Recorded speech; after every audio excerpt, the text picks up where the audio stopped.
देखो guys, last class में हम लोगों ने ये फॉर्मूला लिखा था गॉस का इंटरपोलेशन फॉर्मूला। अब ये जो गॉस का फॉर्मूला है भाई, इसको गॉस इंटरपोलेशन बोलो, गॉस का डिफरेंस फॉर्मूला बोलो, सेंट्रल डिफरेंस बोलो, ये सब आप पे डिपेंड है कि आप इसको क्या बोलना चाह रहे हैं। इसके तीन डिफरेंट डिफरेंट नेम्स हैं और तीनों का मीनिंग सेम। डब्बे में रखते हैं, डब्बे में होगा यार, तो डब्बे में। जय श्री कृष्णा, जय माता दी। तो गाइस समझेंगे बात को। मान लीजिए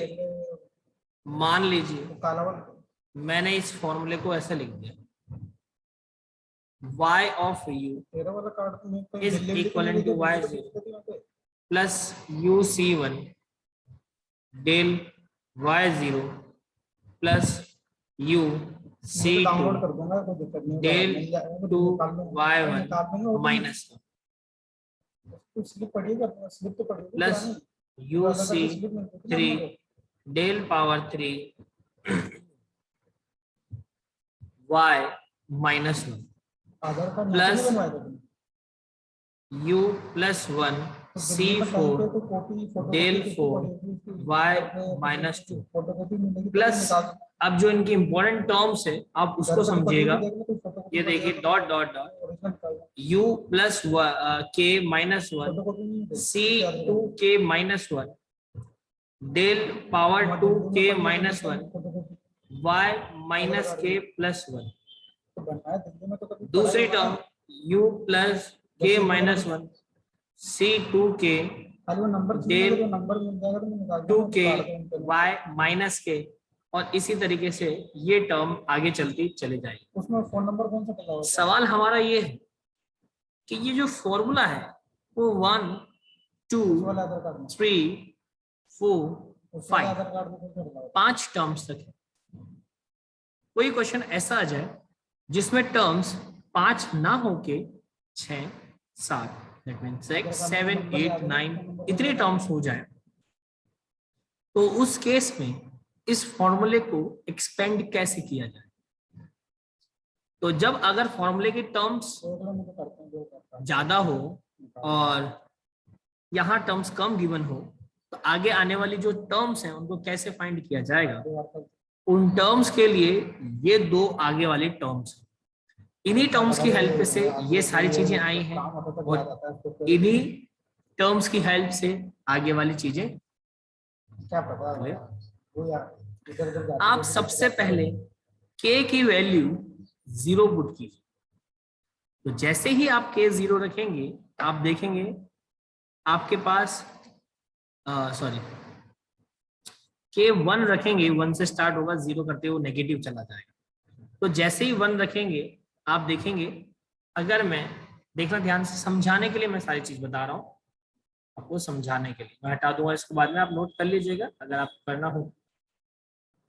first k, if k is equal to 1, तो इस टर्म को देखेंगे, इस टर्म को देखेंगे, फिर k इज इक्वल टू 2 के लिए आगे दो टर्म को, तो ये हो जाएगा guys u plus 1 minus 1 c2 minus 1 क्योंकि k 1 है, डेल 2 माइनस 1 और y minus 1 plus 1 plus u plus 1 minus 1 c2 del 2 और y माइनस k1 के केस में दोनों कैंसिल आउट हो गए, तो uc1 डेल 1 और y 0 प्लस uc2 डेल 2 और y माइनस 1, दो टर्म आ गई है, दोनों टर्म ये रहे,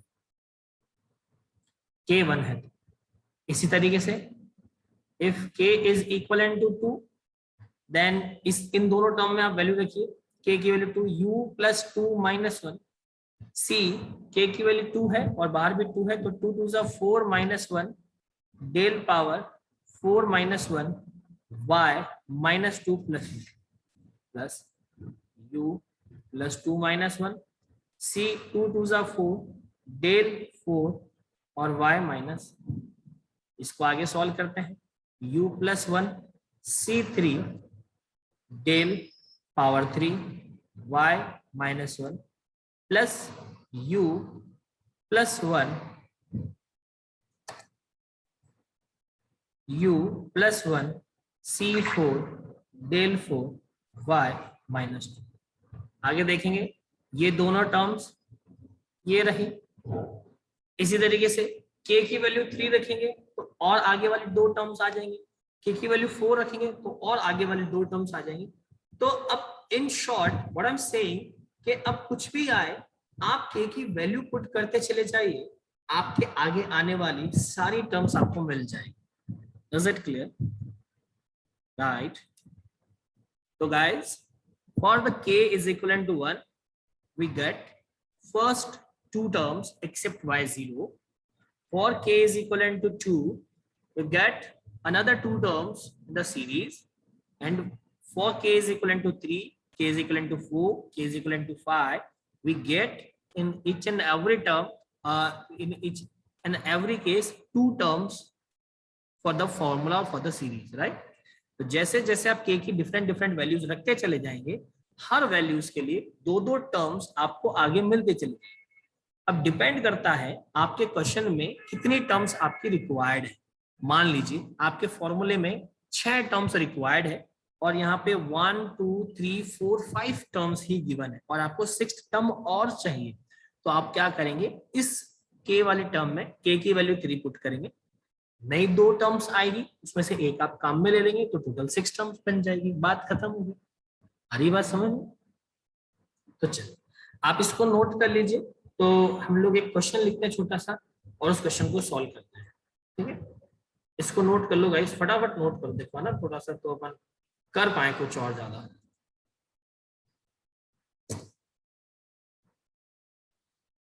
बिल्कुल u+1 C3, बिल्कुल u+1 C3, ये देखो ना ये C3 आ रहा है ना। अच्छा अपन ने +1 नहीं लगाया क्या? तो ये +1 आ जाएगा ना, u+1 C3 बिल्कुल जैसा है एज इट इज आएगा, u+1 C3। करो नोट फटाफट।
कर लिया क्या गाइस आपने नोट?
जल्दी से गाइस इसको नोट करो फटाफट, ये नोट हो जाए तो अपन आगे बढ़े, आगे चीजों को करें।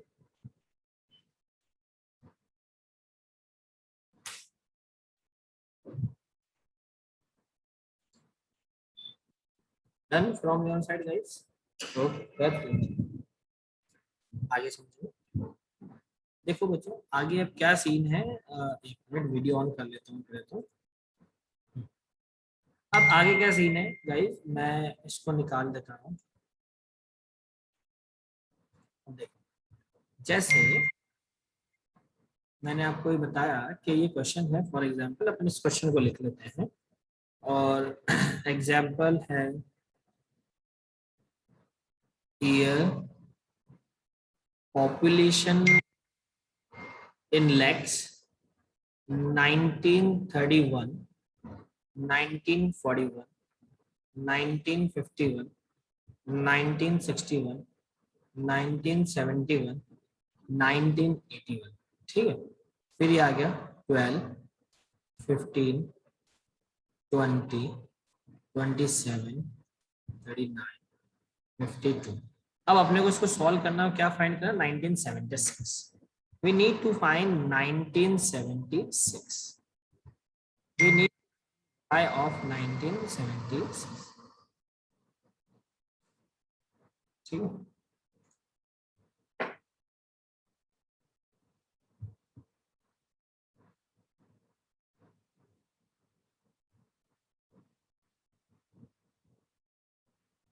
अब देखो सवाल ये आता है कि आपके मन में एक प्रश्न उठा है कि सर हमको कैसे पता पड़ेगा, ये क्वेश्चन दे दिया, अब आप ये समझाओ कि हमें कैसे पता पड़ेगा कि इसमें कितनी टर्म्स हम लोगों को यूज लेनी, बताइए गाइस। क्योंकि इसमें फॉरवर्ड डिफरेंस ऑपरेटर यूज हुआ है, दैट मीन मैं टेबल भी कौन सी बनाऊंगा, फॉरवर्ड डिफरेंस टेबल बनाऊंगा। ये तो बहुत सिंपल सा कॉन्सेप्ट है ना।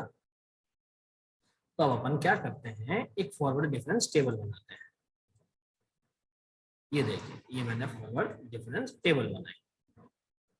इस टेबल में ये अपन ने ऐसा लिखा, फिर अपन ने ये ऐसा कर दिया,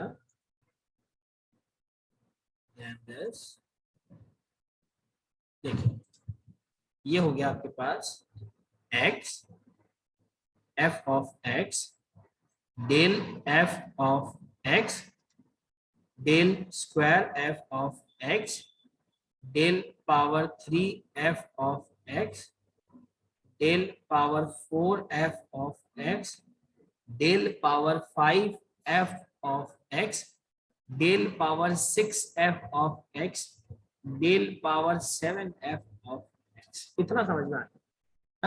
अब अपन क्या कर रहे हैं, x की वैल्यू रखी, क्या रखी भैया, 1941, 1951, 1961, 1971 और 1981। fx is 12, 15, 20, 37, 39 and 52. Is it clear? Now del की टेबल कैसे फाइंड करते हैं ये आपको बताने की जरूरत नहीं है। 15 minus 12 is 3, 20 minus 15 is 7, 39 minus this it's nothing but 12, 52 minus this 9, 3, 12, 4, 1, 13, right. तो ये आपके पास एक टेबल बन गई है। थोड़ा सा इसको हम अलाइन कर लेते हैं।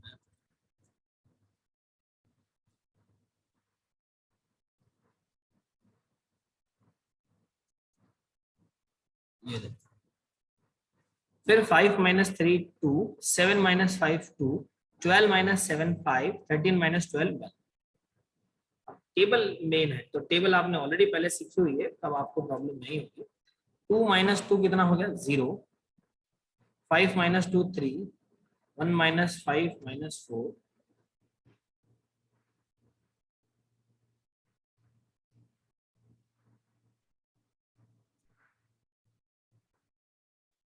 देखिए आप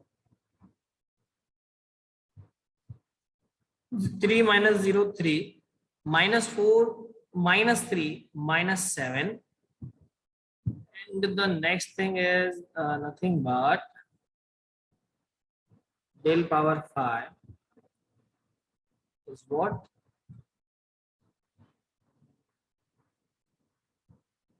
-7 -3 is -10. So we don't require this part.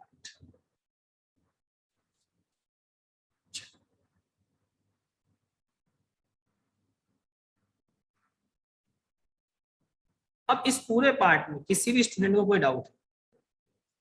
हाँ, ये फॉर्मूला इक्वल इंटरवल्स के लिए, अनइक्वल इंटरवल्स तो बात ही नहीं करेंगे अपन कहीं पे भी।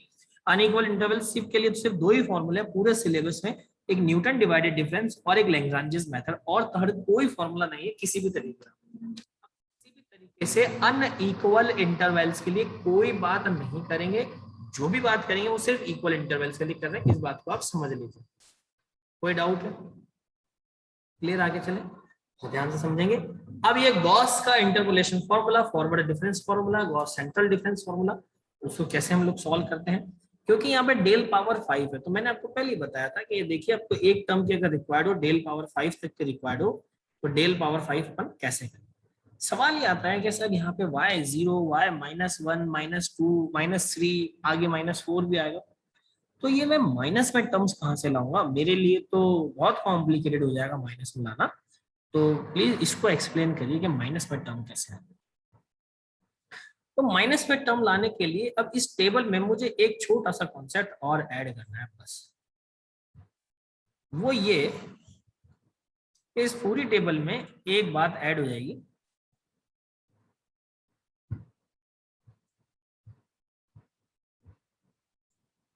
ये देखिए,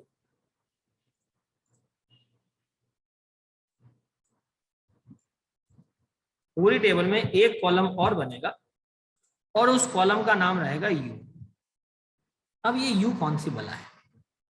तो आपको जो भी चीज, आप देखो ध्यान समझना, आपको जो भी चीज फाइंड करनी हो, जैसे 76 फाइंड करना है, आपको 76 फाइंड करना है, तो आप इसके सेंटर में पकड़ लो, सेंटर में पकड़ लो कि भाई 76 कहाँ आ रहा है। वैसे तो 76 जनरली 71 और 81 के मिड में आ रहा है, लेकिन फिर भी मेरे अकॉर्डिंग आप इसको थोड़ा सा सेंटर में ले तो वो इजी हो जाएगा। तो वैसे तो अब 76 यहाँ आ रहा है इसके मिड में, तो अपन इसको 0 लेते हैं, तो इसके नीचे नेगेटिव नंबर्स आएंगे और इसके ऊपर पॉजिटिव नंबर्स आएंगे। एक मिनट, इसको मैं कंफर्म कर लेता हूँ नेगेटिव पॉजिटिव को, कि नीचे नेगेटिव आता है, वैसे नीचे पॉजिटिव और ऊपर नेगेटिव आता है।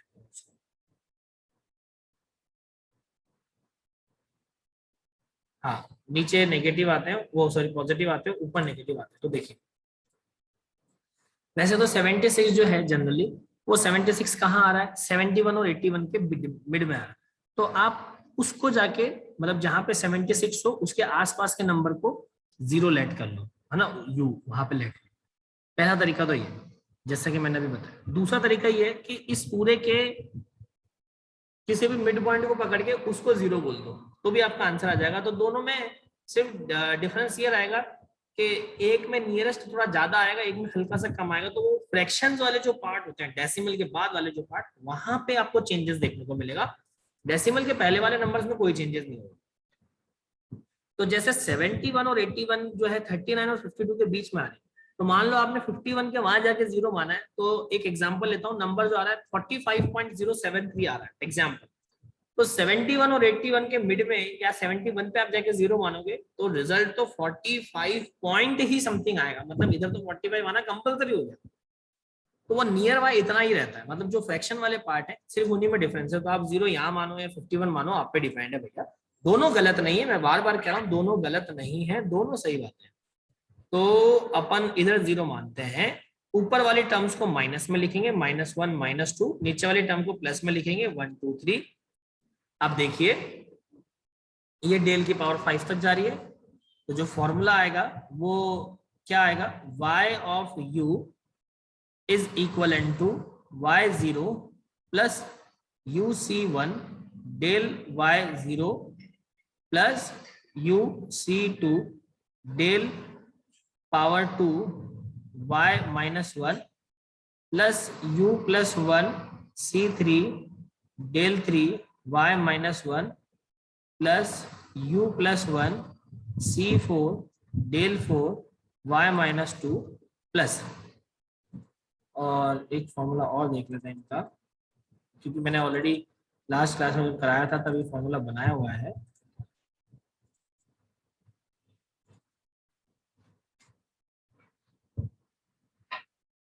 ये देखिए, ये रहा वो फॉर्मूला।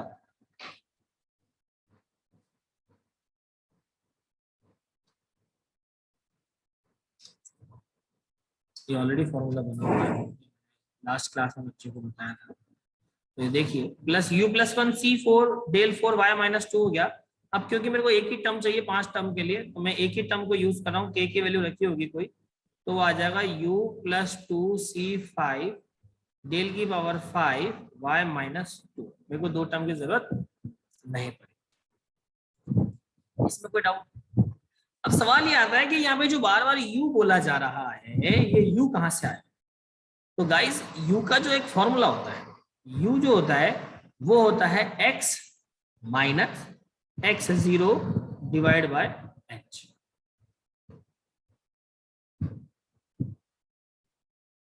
ये u का फॉर्मूला है। क्या फॉर्मूला है u का? x minus x zero divide by h। अब x तो वो वाला है जो फाइंड करनी है 1976। ये x जीरो कौन सी टर्म हो जाएगी? x जीरो कौन सी टर्म हो जाएगी? x जीरो जीरो के सामने वाली टर्म हो जाएगी, x माइनस वन के सामने वाली टर्म हो जाएगी। आप समझ रहे? तो इसीलिए अगर मैं यहां से u फाइंड करता हूं तो we get 1976 x zero, that mean opposite term of zero. Zero के अपोजिट कौन सी हो गई x में? 1951। So this is your x0 divided by h. H is nothing but the difference between two continuous terms. H is the difference. So कोई भी दो continuous terms पकड़ लो, एक के बाद दूसरी आने वाली, उन दोनों के बीच में आप गैप पकड़ लो कितना। तो 1931 और 1941 इनके बीच में गैप कितने का भैया? 10 साल का। ये time. So what is the value of u? Is nothing but 1976 is minus 1951 is 25 divided by 10. So the value of u is 2.5. This is your accurate. The value of u is 2.5. Is it clear, guys? किसी को कोई भी doubt है अभी भी तो आप clear कर देना। पूछने से ही बात बनेगी, क्लियर करने से चीजें सॉल्व होगी।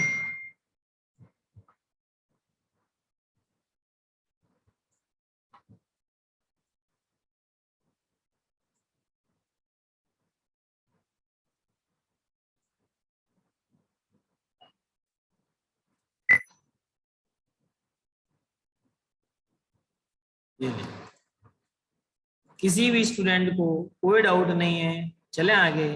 अब हमें क्या करना है बच्चों? सिर्फ और सिर्फ इस फॉर्मूले में वैल्यू पुट करना। आप जल्दी से इसको नोट कर लो तो मैं आगे सॉल्व कर लूँ। फटाफट इसको नोट कर, ठीक है? हाँ, जल्दी से नोट कर लीजिए तो मैं आगे करवा दूँ।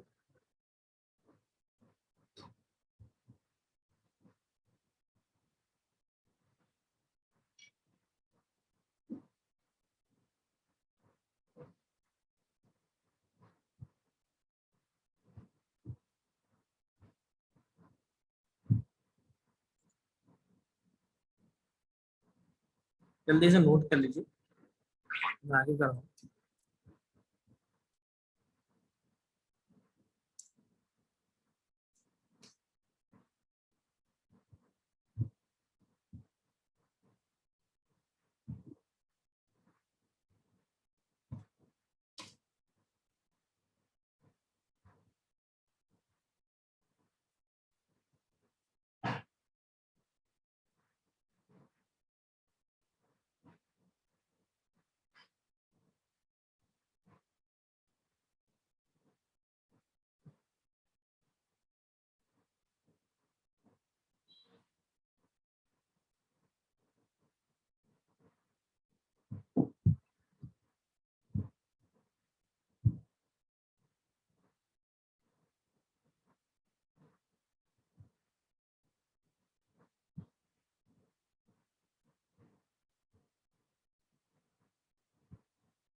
कर लिया क्या नोट?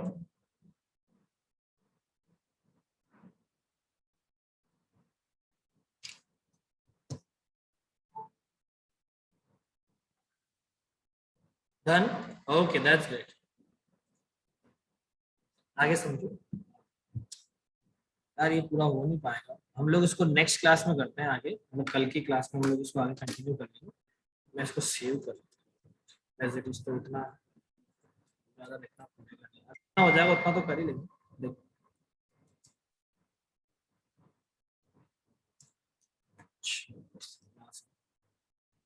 देखो u की वैल्यू 2.5 आई है, तो अपन क्या कर रहे हैं, इसको तो मैं यहाँ से रिमूव करता हूँ और इधर लिख देता हूँ कि जो u है वो 2.5 और y 2.5 जो मुझे फाइंड करना है वो आएगा y0 plus 2.5 c1 del y0 plus 2.5 c2 del square y minus 1 plus 2.5 plus 1 3.5 c3 del power 3y minus 1 2.5 plus 1 again 3.5 c4 del power 4y minus 2 plus 2.5 plus 2 तो 4.5 c5 del power 5 y minus 2। इसको मुझे solve करना है, ठीक है, ये solve करना है। वैल्यू पुट कर देंगे y, इसको तो 1976 पे लिख सकते हैं जो हमें फाइंड करना है। y0, अब 0 के सामने वाला y आ जाएगा, तो यहाँ पे आएगा 20 प्लस 2.5 c1 डेल y0, तो ये del y0 7 plus 2.5 c2 del square y minus 1, तो पहले तो स्क्वायर वाली टर्म में गए और स्क्वायर में जाके -1 के सामने वाली को पकड़ा, ये -1, तो ये 2 आ गया प्लस 3.5 c3 डेल पावर 3 ये रहा और इसमें -1 ये रही, तो ये मल्टीप्लाई में प्लस 3.5 c4, अब डेल पावर 4 वाली ये रही और इसमें -2, तो -2 वाली टर्म ये रही प्लस 4.5 c5 डेल पावर 5 और -2 एक ही टर्म, वो माइनस इसको सवाल ये आता है मेरे दिमाग में, यार ये जो पॉइंट वाला है कॉम्बिनेशन में इसको कैसे सॉल्व करें। तो यहाँ पे मैं इधर समझा रहा हूँ MC1 होता है ना गाइस, तो उसको लिखते हैं अपन M, MC2 होता है तो इसको लिख सकते हैं M plus 1 upon 2 factorial, MC3 होगा तो M plus 1 M minus 1 M plus 1 divide by 3 factorial, तो इस तरीके से आगे टर्म्स। तो अब ये जो 2.5 वाला मेन कॉन्सेप्ट है ये कैसे होगा, तो अभी इसको इसी तरीके से मैं वापस समझाऊंगा पूरा नेक्स्ट क्लास में, उसके बाद में इसको आगे सॉल्व करवा दूंगा। तो उससे होगा क्या कि ये आपको एक बार डेसिमल में कॉम्बिनेशन सॉल्व करना आ जाएगा, तो आगे आने वाले जो और भी है, जैसे आप इसका बैकवर्ड भी चलेगा, है ना, बैकवर्ड भी चलेगा गॉस का, तो उसमें भी काम आएगा और आगे आने वाली टर्म्स में भी काम आ जाएगा। तो अभी के लिए आप इतना सा नोट कर लीजिए, इसको हम नेक्स्ट क्लास में आगे कंटिन्यू करेंगे, अभी हो नहीं पाएगा ये 2-4 मिनट में, तो इसलिए नेक्स्ट क्लास में कंटिन्यू करते हैं। Thank you so much for today, have a great day to you guys, thank you so much.